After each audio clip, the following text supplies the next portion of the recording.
I know that there are many benefits to rebounding, and that's something that you very much advocate.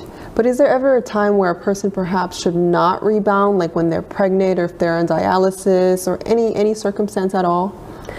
Well, a pregnant woman rebounding is very good.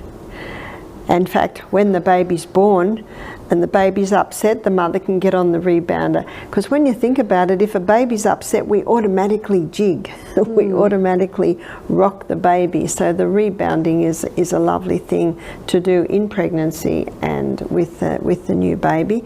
And by the way, after the baby's born, the rebounding will help the woman's uterus and pelvic floor muscles to heal. The only time a person shouldn't rebound is if it hurts. So what I say to people, when you start, just do the health bounce, which is where your feet aren't even touching. I mean, your feet are touching the rebounder. They're not lifting off the rebounder. That you're just basically jigging on the rebounder. And if the body says, yeah, I like this. Yes, I like this. This is knee, ankle, hip, lower back. You see, pain is your friend. Pain will say, don't do that. And I have spoken to people who said the rebounder hurt, and I said, well, we'll bring it right back till it doesn't hurt. Just slowly jig on it and then increase a bit more. So I always leave it up to the person. Start small, start gentle, and then slowly increase, and your body will tell you. What would you suggest if somebody's rebounding and it causes them to have difficulty breathing and heart palpitations? I would look at how ferociously they were rebounding. I would also have a look, do they usually have breathing problems or heart palpitations? I would look at the meal they just ate. I would look at a few things that can contribute to it, because rebounding of itself, you know, it cannot cause that. I would say there are previous factors coming to play there. Would you say that it's good to have chia or flax on a daily basis? And if so, would it be best fresh or ground? That's a good question. The flax, I think it's a great idea to have on a daily basis because it's an excellent source. In fact, it's the highest vegetable source of your omega-3s, and your omega-3 is your brain omega, and it also gives a lovely integrity to cell wall. The body uses it for many functions, but it must be ground fresh. If it's not ground fresh, it should be kept in the freezer. Whereas the chia, it is best soaked, and it is said that it can take up to 25% its own body weight in water. So you only have to put a tiny little bit in a jar and put and shake it. I know Cynthia, she walks around shaking it, and then as that, I pour that on. In fact, I have it every breakfast, and I pour that all over my fruit. What are your thoughts on apple cider vinegar? Yay or nay? Apple cider vinegar for me is nay, except it can be used to get rid of a wart, to dab it on every day. It also can be poured onto the toes if a person has tinea or athlete's foot, but it's one stage short of alcohol. I do not believe it is best for the body. We had a man last week who was commenting that every time he takes apple cider vinegar, you know, it makes his gut worse. We use lemon juice instead, and Dr. Robert Young has done an excellent paper on vinegar, and he shows that it's acetaldehyde, which is actually a neurotoxin. So for someone who wants to investigate that more, they can Google vinegar and Dr. Robert Young, and they can access his paper. Another question that many people have is, what is a good plant-based source of vitamin B12? Another very good question. A lot of people don't realise that B12 is an airborne bacteria. So if you've got an apple tree with apples and you're eating apples off the tree, you're getting a little bit. When you pick your parsley and put it straight into your meal, you're getting a little bit. It's an airborne bacteria. Obviously, I would wash my parsley if it had any dirt on it or any manure on it. But the way my parsley grows, it's high and above all that, so I don't usually wash it. If there were animals around, I'd definitely wash it. If there are dogs or cats, so a bit of discretion is needed there. But just an illustration to show you that bacteria is an airborne bacteria. Dr. Neil Nedley, in his book Proof Positive, it's an excellent book, got a huge amount of information in there. He has research in there that shows that B12 can be found in organically grown root vegetables. Is there any type of caffeine or amount of caffeine that is safe to consume? Now, when I say not really, some people like to make like a little slice or dessert with a little cacao and a little carob. Now, if they do that, and I agree the cacao gives it a nice bitter flavour, and the amount of caffeine a person would get, let's say they make a slice that's going to feed 16 people, and there's a teaspoon of cacao and a teaspoon of carob, the amount of caffeine that the people get from that little tiny bit of caffeine in the cacao is so minimal. Raw cacao has much less caffeine than cocoa, because cocoa has been fermented, which releases more caffeine. So when you say is there any safe dose of caffeine, I hesitate to answer absolute, because that little bit of cacao is just so minimal. But regarding teas and coffees and green teas, they are really not the best for the body because of the way the caffeine disrupts the neurotransmitters. Would there be some kind of substitute for caffeine? Substitute for caffeine. Let's say someone didn't want to do cacao in that fresh chocolate type slice. Instead of using cacao, they could use something like Roma. Roma will give that bitterness, but it'll not give the caffeine. And for a caffeine drink, I'm not sure exactly what drinks you have here, but in Australia we've got a few. But I think you have Roma. Do you have Cafex? There's Cafex, Roma, okay. Pero, Ticino. Caro is one. Pero, so that you have some alternatives. And in his book Caffeine Blues, the author states that the painless way to come off caffeine, say a person has 3 cups of coffee a day, well, the first cup of coffee they have half a teaspoon of coffee and half a teaspoon of, say, Cafex. And they do that every cup of coffee, they'll have no symptoms of withdrawals because they're still getting a little. And then every day they have a little bit more Cafex and a little less coffee.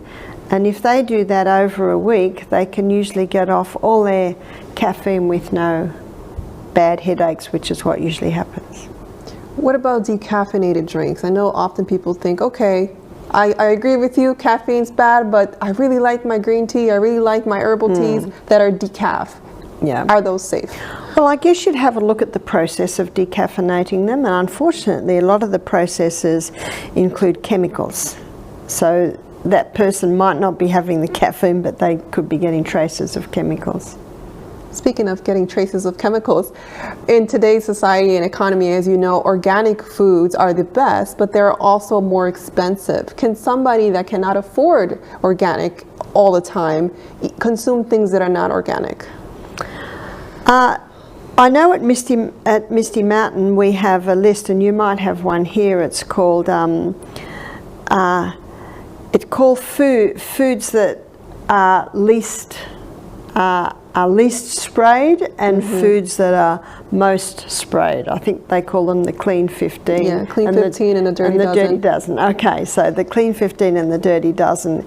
So I guess you just, and it's easy to get the Clean 15, Dirty Dozen list, and you just veer more to the foods that are less sprayed.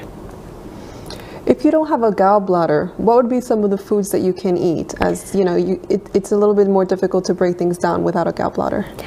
Well, the good news is we have an amazing body with an ability to compensate, and the liver still makes bile. The gallbladder is the reservoir for the bile. So once the gallbladder's gone, the liver is still making bile. And different people find different foods. I think the body's guide is your best guide. But just to know that you still have bile coming through.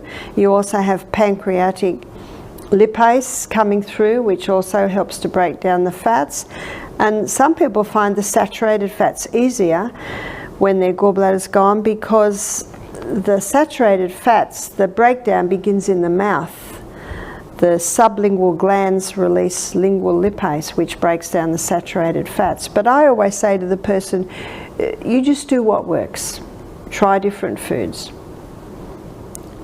In regards to sleep, I know it's a big thing, and it's one of the main health laws is resting. You have made comments or mention of power hours.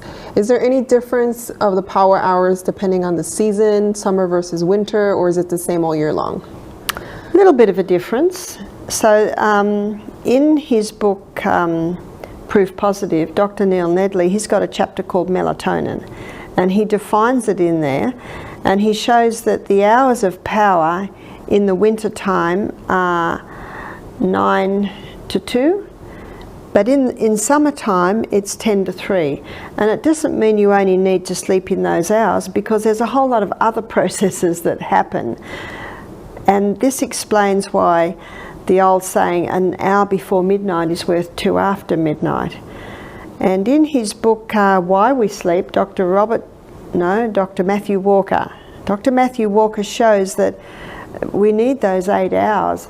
And it's not the odd day you might not get it, or the odd day you do. It's it's the sleep that you get every night that matters. And if you couldn't do it, if you couldn't get away with it the odd time, I wouldn't even be able to fly.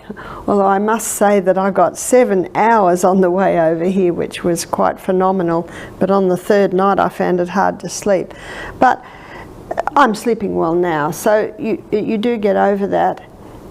But as long as most of the time you're getting those 7.5 to 8 hours a night. So this would be 8 till 4 a.m, it could be 9 to 5 a.m, at a stretch in the summer 10 to 6 a.m. Because in his book, Why We Sleep, Dr. Matthew Walker, he shows that in those hours there's a cleaning system happening, there's a filing system happening, there's a movement of the day's memories going to a long-term storage unit, and the cleaning system is cleaning up little calcified deposits that might begin, and that's why they're finding that people with Alzheimer's have these calcified deposits building up in the prefrontal cortex. It's called amyloid plaques, and he quotes some famous people like Margaret Thatcher and Ronald Reagan, who boasted on 5 hours sleep a night, but they both ended up with severe dementia. And he shows that if they'd been getting those early hours of the night, those amyloid plaques that are part of dementia would not have built up. So with somebody that has dementia or Alzheimer's, do they have any hope? Well, in his book, Stop Alzheimer's Now, Dr. Bruce Fife, he quotes a few cases of turnarounds with Alzheimer's once the right conditions were implemented, and he advocates the coconut oil. Somebody that has a yeast overgrowth, what are some of the foods that they could eat or should eat? Well, what's great for yeast overgrowth is garlic, and keeping right away from refined sugars and even high sugar fruits, and keeping away from the yeasts. So definitely no peanuts.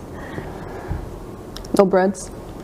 Well, they could probably get away with something like the sourdough spelt or rise, food breads like that. What do you recommend for somebody that wants to start eating sourdough bread? Do you have a recipe, or do you have somewhere you can refer them? You can get some good ideas online. I think you can even order the starter. But in the US, there's an excellent online bread company that sells beautiful gluten-free breads. They're mostly gluten-free. I think he sells 4 different types of bread, and he developed this because his son had severe allergies, and he actually uses our original starter. I think he's in North Carolina, and the website is www.simpleneeds.com. One lady looked it up and she spelt it N-E-E-D-S. DS, and she didn't get anywhere. So it's a bread company, so it's KNEADS. Like kneading bread. That's right. Simple needs. Okay. What are your thoughts on baking soda and baking powder? Baking powder and baking soda are very similar. Baking powder has some baking soda in it. It also has cream of tartar in it. And baking soda internally is very alkaline, so it can actually reduce stomach acid and interfere a little bit with digestion. If I bake a cake, I do put a little bit of baking powder in it, otherwise the bread is almost, the cake is almost indigestible. It is so heavy. But I think it's a problem if you're eating cake every day, but to put it in a cake every now and then, I don't think that it's a big deal. Regarding HIIT training, that is something that seems to target more the lower body, but what about the upper body? Yep. The upper body, what we do with our HIIT training is that we run up and down hills, and when we get to one point, we get to the front gate of our retreat. We do push-ups on the boards. So I think it is mindful to do push-ups as well. So even though we do the interval training, I think my husband does 45 push-ups a day. I usually do about 16. So it is true, we need to be mindful of the upper body. You mean you and Michael don't have push-up contests to see who can do more? No. When you are training or exercising, is it okay to sweat? Should somebody have more heat on so they can sweat more, or should they have a fan on so they don't sweat as much? I think the perspiration's important because that's body waste coming out. And some people sweat more than others. I never used to perspire, but since I began the HIIT training, and also we've got a steam sauna at Misty Mountain, and I steam sauna with the guests usually every week, that I find that I'm able to perspire when I'm exercising now. So it's an important part of exercise. Okay. Do you have any tips on hemorrhoids? On hemorrhoids, one of the best things the person can do is to invest in something called Squatty Potty, which you can get from Bed Bath and Beyond, and it sits around the toilet, so that when the person sits on the toilet for their daily evacuation, their knees are in the air, and when they're in that, it's like mimicking the squatting position. It takes all pressure away from the anus, and one of the problems with hemorrhoids is the pressure that's put on that area. Also, they can make a suppository to wear at night, so they can put it in before they go to bed, and it basically soothes and works on the area while they sleep. And one of the best is castor oil. So there is a trick to making it. So you get a cotton ball and you moisten it with castor oil and mold it into the shape of the little finger and freeze it. Now it can take 3 days to freeze. And of course it cannot be inserted unless it's frozen. And so the person inserts that just before they go to sleep. And the cold can shrink up, cause the hemorrhoids to shrink a little bit, and the castor oil dissolves into the area and can help to shrink up and also soothe those hemorrhoids. But probably one of the biggest things is to check the person's drinking adequate water. They're on a plant-based fibre diet, so because constipation is a big contributing factor to hemorrhoids. You mentioned the squatty potty. What if somebody can't find that? Is there an alternative? Yes, it's probably not a good idea to squat on the toilet in case you break the top, but you can get little stools from dollar stores, places like that. So that's a cheaper alternative. Okay. What can be done for IBS?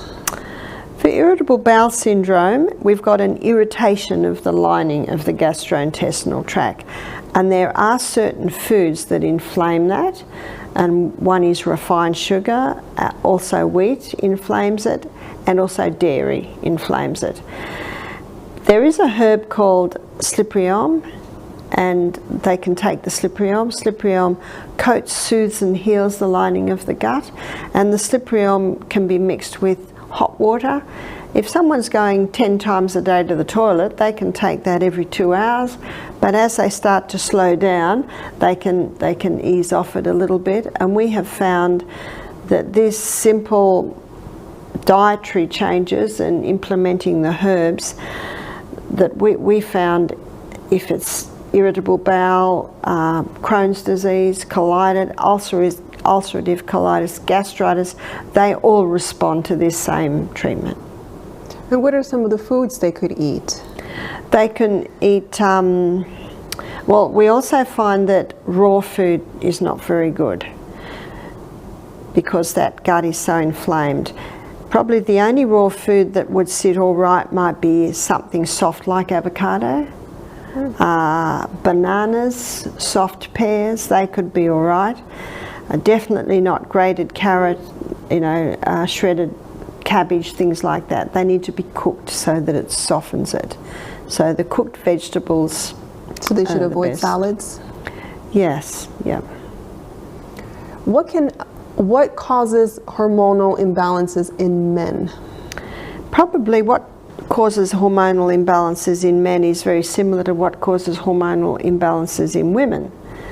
And a man could have a hormonal imbalance if his mother was on the pill for several years before he was born. Also exposure to plastics. That's big today, drinking out of plastic bottles, and also eating food that maybe has been warmed up in plastic containers. That they are all contributing to it. So what could they do to reverse it? To reverse it, they can take the Anna's wild yam cream, because probably the symptoms of a male having a hormonal imbalance would be he was very effeminate. It could be low sperm count, could be penile dysfunction, could be prostate problems, and we find that all of these respond to applying the Anna's wild yam cream. What about bioidentical estrogen? Bioidentical estrogen, probably progesterone you mean. Yeah, bioidentical progesterone, that can play a role with some people, and one of the reasons why I don't usually advise it is because it's putting progesterone into the body, and when you keep putting something into the body that the body makes, it gets lazy and stops making it. Whereas the Anna's wild yam cream, it stimulates the pathway in our body that our body uses to make its own progesterone.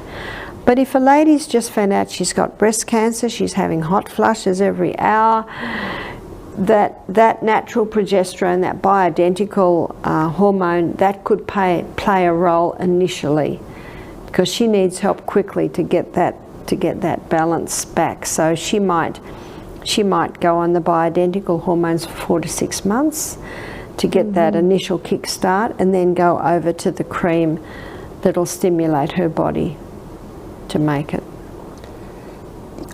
You speak a lot about the research and what's out there regarding the benefits of a plant-based diet.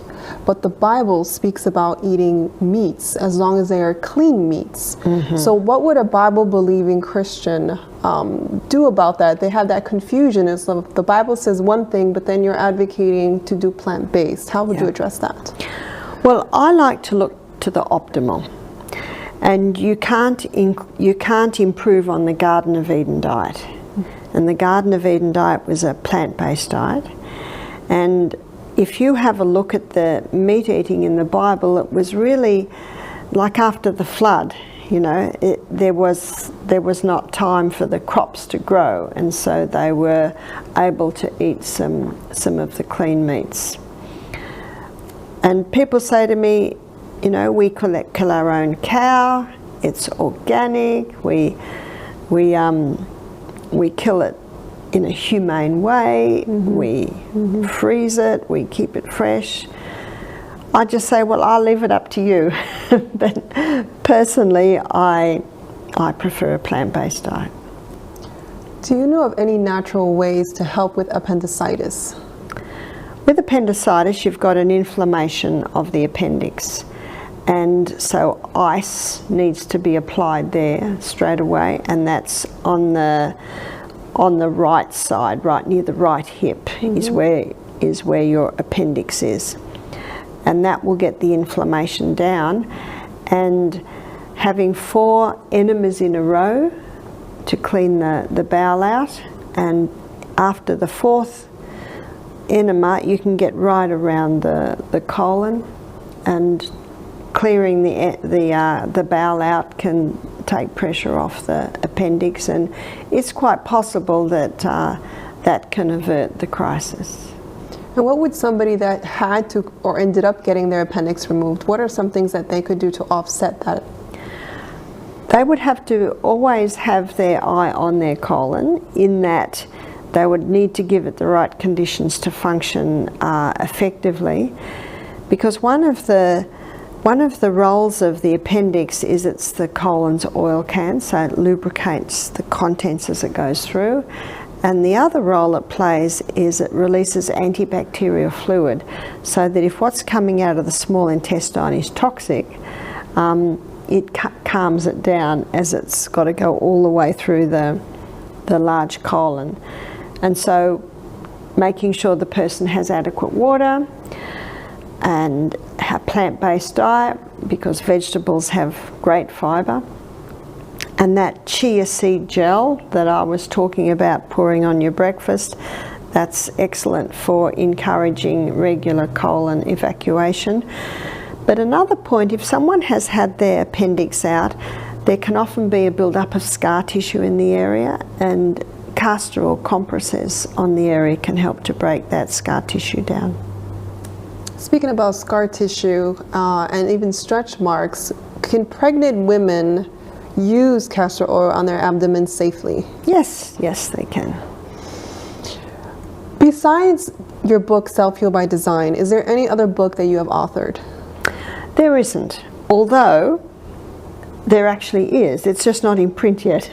And it's a book that we're titling Sustain Me, and it's really just a handbook of natural remedies, and we're hoping that to be out hopefully within the next 6 months. You've mentioned before the dangers of eating and drinking together. Can you expound a little bit on that? Okay, it certainly is a common habit in most industrialized nations. But what drinking with the meals does, it waters down the digestive juices. So what you're doing when you're drinking with your meal is you're compromising or inhibiting your digestive process. And what the stomach has to do, it has to stop digestion. It has to absorb that fluid to bring that stomach back to a more acid state, because it's only in an acid state that the enzymes can work, and then return to digestion. In fact, Dr. William Beaumont, in his book on digestion, he showed that it can delay digestion to the point that there can still be some breakfast in the stomach at the end of the day when the person's drinking a lot of fluid with their meals. If someone's thirsty after their meal, I say, by all means have a mouthful. You know, a mouthful's not going to have a huge effect. It's more when large glasses are taken with the meal that it can inhibit the digestive process. So what about soups then? What about soups? With soups, it's not a huge amount of liquid with a soup, and the soup is hot, and the soup is mineral rich, and so that is absorbed very quickly into, out of the stomach.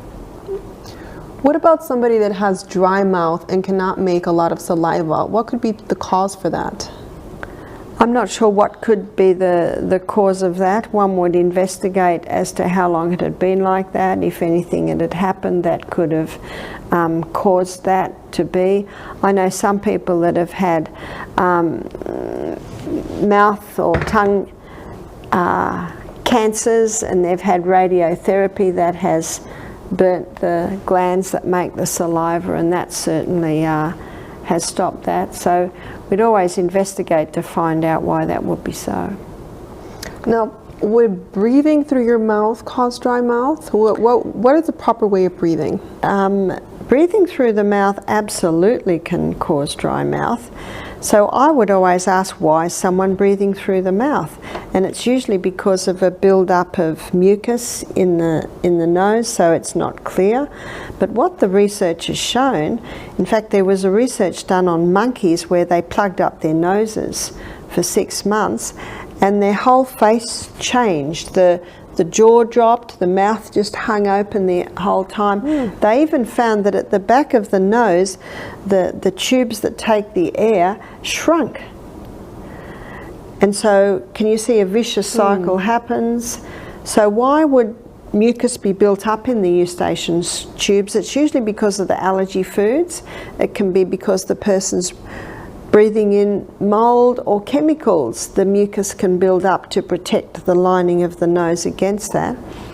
But the 5 allergens, again, we find the dairy, wheat, oats, peanuts and refined sugar. They are probably the main causes of this build-up of mucus. So to eliminate those foods so that the person can start breathing through their nose. So with the monkeys, after 6 months they taped the mouth and opened the nose. So they were forced to breathe through their nose, and as they started breathing more and more through their nose, the little tubes at the back opened up and their whole face structure changed. And of course what the research and the science is showing us, that nose purifies the air, it warms the air, it humidifies the air, and it pressurizes the air. Mouth does not do that. So when you think about it, mouth is for eating, talking, singing, whistling, chewing. It's not for breathing. The nose is for breathing. And so when you breathe through your mouth, you're actually breathing dirty air into your lungs because it hasn't been filtered, warmed, pressurized like the nose does. And a lot of people don't think about that. So you mentioned that the monkeys that were having their nose blocked, they started to have the holes in their nose closed. That's right. So that gives the meaning, if you don't use it, you lose it, a different meaning. Yes, it does, it does. Speaking of allergens, with the 5 allergens you mentioned, does that have anything to do with hay fever as well, or what causes hay fever or seasonal allergies? Well, we find, this is what we find, when people stop the 5 allergens, their hay fever recover. When people stop the 5 allergens, then they don't have the dust mite allergy anymore. When people stop the 5 allergens, they don't have a horse allergy anymore. We find all sorts of allergies to different things clear up when the people stop the 5 allergens. Wonderful. So there's hope then for people that go out there in the spring and they're avoiding nature because they have that sneezing sensation. That's right. Cayenne. You advocate very much and speak highly of cayenne, but there's a confusion because there's spices that are irritant to our stomach, and cayenne pepper has a bit of a kick to it. Can you explain that, please? So I can, because as a herbalist, I've studied the actives of the herbs. So the herbs that are irritants to the lining of the stomach are mustard, are chili, and black pepper. They definitely are spices that irritate the lining of the gut. Whereas cayenne pepper, it is a stimulant, but it's not a nervous system stimulant like alcohol, drugs, caffeine. It's a blood stimulant. And Leviticus 17:11 says the life of the flesh is in the blood. And so anything that stimulates blood is very helpful for the body. And the author that sheds light on this is Jethro Kloss. He's written a book called Back to Eden. Now he wrote that maybe in the mid-1800s. He devotes half a page to every herb, and he devotes 10 pages to cayenne pepper. I think the only other herb he devotes that many pages to is lobelia. He calls lobelia the ultimate relaxant and cain, the ultimate stimulant. But again, it's not a stimulant as people have viewed stimulant in a negative way. It's a blood stimulant, so that's a positive way. And he quotes two doctors in Back to Eden. One doctor says it's impossible to abuse cayenne pepper, and the other doctor says it will never cause a lesion. In other words, it'll never cause a burn or an ulcer. And I'm helping a young girl in Australia at the moment who lost the top of her first three toes in a motorbike accident. And she's been taking 2 capsules of cayenne pepper 3 times a day, and it's having an analgesic effect because cayenne is an analgesic. So she's taking that internally, yes, for her toes. Painkiller. Ah. And it's she's sleeping at night after taking the cayenne pepper. So what are all the benefits? Well, there's many benefits. You mentioned, what, 8 pages in Back to Eden, did you say? Or 10 pages? 10 pages? Can you just briefly, from what you recall, just mention what are some of the benefits of cayenne pepper? Well, as a blood stimulant, it's stimulating the movement of blood. And the blood, as the Bible says, it's the life of the flesh. It has the oxygen, it carries the nutrients, it carries the water, it carries away waste, and it also carries the white blood cells. So any area of the body that needs healing or needs a boost of healing, cayenne pepper will bring it to that area. So you can use it as a compress on the outside of the body if people have lost feeling in their feet, people have cold feet, peripheral neuropathy. The cayenne pepper on the bottom of the feet is an excellent remedy to bring blood to that area. Any area of the body that someone has lost feeling because maybe from a stroke or a car accident, they can apply the cayenne compresses to bring healing to that area. Underactive thyroid gland, the person can put a cayenne compress on their thyroid, and that will help to wake it up. Internally, cayenne pepper can boost hydrochloric acid production, so it helps with digestion. When it gets into the blood, it thins the blood. It's a vasodilator. That means it opens all the capillaries and it strengthens the arterial wall. So that's just a touch on the wonders of cayenne pepper. So we should have that in a first aid kit. Absolutely. What can be done for cataracts naturally? We've had a few ladies, mostly ladies, get back to us that put in the castor oil in the eye every day. In fact, one lady was doing it twice a day, and when she went back to her doctor 3 months later, he said, I can't believe it. The cataracts have got no worse. In fact, it looks like they're improving. Wow. A biggie, people ask us all the time, what can be done for toenail fungus? Toenail fungus. Toenail fungus is an illustration of there's fungus on the inside of the body. So buying my book Self-Heal by Design and implementing the stage 1 and stage 2 antifungal food programs. Also taking herbs to knock off the fungus internally, and grapefruit seed extract and olive leaf extract are good for that. But externally, you can put oregano essential oil on the toenail, you can put grapefruit seed extract on the toenail, but I'm just warning you that can eat the toenail out. So it's a good idea maybe to water down the grapefruit seed extract or the oregano essential oil with a little coconut oil. So dilute it. Yeah, and that can be applied a couple of times a day to the nails. What can be done for somebody that has parasites? What's a good way that they can kind of dispel that? One of the reasons parasites would be active in the colon is because the colon is not in a very healthy state. So they can take some herbs to help clean the colon out, and they can also take some herbs to kill parasites. Now, the pumpkin seed has some bitter actives in it that parasites and worms hate. What about papaya seeds? Yeah, papaya seed. Yeah, that's what we call pumpkin seed. Oh, okay. So take a quarter of a cup, say, first thing every morning. That's the first thing you eat when you start breakfast. Fresh garlic, that's a real deterrent. But also there are 2 very bitter herbs. One's called wormwood and one's called black walnut. They're incredibly bitter, and they can kill parasites and worms.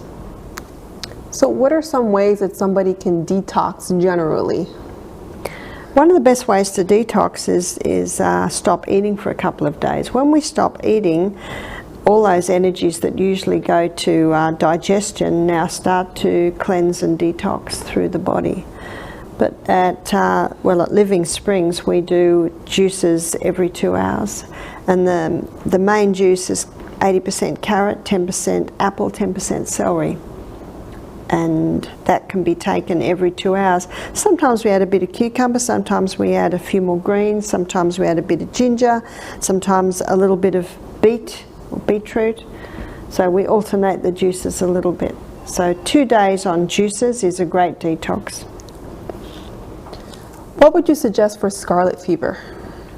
Scarlet fever, it's something you don't hear of much anymore, but I talked to an old lady. Now, I was 25, she was 85, and she told me, she said, this is the cure for scarlet fever, pineapple juice. Because it seems to be there's a constriction happening there, and the acid in the pineapple will break through that. So just fresh pineapple juice, or with the skin, no skin? Well, she said even pineapple juice you buy would do it. Oh, wow. Do you know, it's interesting that she told me that many years ago, and I have not thought of it till you asked me. And I just remembered that's what she told me. Interesting. Any natural remedies for morning sickness? Our pregnant women want to know, what do I do? I'm vomiting, I feel terrible.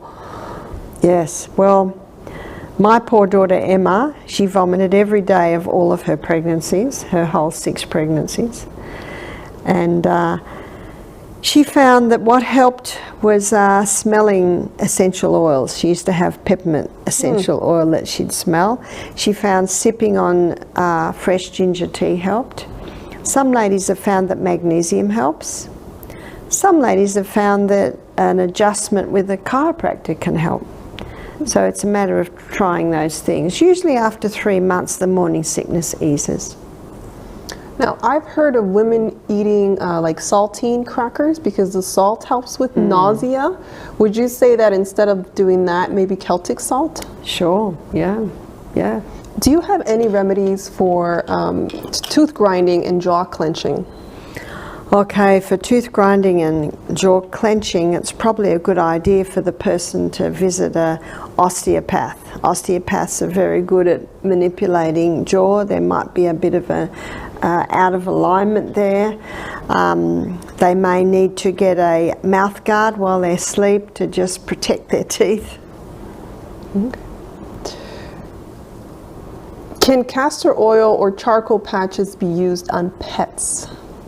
Certainly can, yeah. Can pregnant women safely use cayenne pepper? Absolutely, absolutely.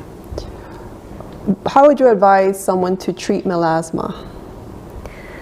So melasma is the discoloration of the skin, and it's usually a result of a hormonal imbalance. Hormones certainly affect this. I know that every pregnancy I would get brown patches on my face, and I noticed that my daughters did too. And I've also met a young man whose mother was on the pill for many years before she had him, and he's now in his early 40s and he has it on his neck and back. Now, the medical treatment for this is to bleach the skin, which sounds quite severe, and then that person can never allow the sun to touch their skin. So the person who has it can take the Anna's wild yam cream. The balancing of the hormones may help. Speaking of Anna's wild yam cream, we've also had a lot of women that have had full hysterectomies or partial hysterectomies contact us wanting to know, is the Anna still good for me? Can I still produce hormones even though all of my parts have been removed? Can you address that, please? Yes, they can, because if the ovaries are taken, then the adrenal glands kick in and the adrenal glands release a little bit of those hormones. So the Anna's Yam cream still is appropriate for women who've had hysterectomies. And is the Anna's good for women that have bone issues? We also get a lot of people with osteoporosis and hair loss. They want to know, will this help me with my bones? Absolutely. There are two main hormones that are made. One is progesterone, that's the key hormone, and it's from progesterone that estrogen's made and testosterone is made. And estrogen stimulates osteoclast cells. So your osteoclast cells are the ones that take away the old bone. Your osteoblast cells are the ones that produce new bone, and it's progesterone that stimulates osteoblast cells. So every person with osteoporosis should be on the Anna's Wild Yam cream, which stimulates the body to make more progesterone, which causes a production of osteoblast cells, new bone cells. Can you put castor oil in your ear for tinnitus or hearing loss? You certainly can. What can be done for varicose veins? For varicose veins, it's usually an inherited factor, but what can compound it even more is if the person's constipated, that puts pressure on the legs. If a person's carrying too much weight, it puts more pressure on the legs. It's very important to massage the venous system. You see, the arterial system comes away from the heart, the venous system comes back to the heart. And our second heart that stimulates our venous system are our calf muscles. And so any exercise that really uses that calf muscle is excellent for varicose veins. So that's rebounding, exercise bike, swimming, but that person should not do running because of the jarring on it. And you can buy a cream called witch hazel, and witch hazel can be applied to the legs, which causes a constriction or a pulling in of the veins. Wonderful, wonderful. Well, thank you, Barbara, so much for taking the time to answer these questions. I'm sure there are hundreds of other questions as well in people's minds. But thank you so much, and may God bless you as you continue to teach for Him and to advocate His health laws, because it's really His health laws. So thank you so much, Barbara. Thank you, Vanessa. It's a pleasure.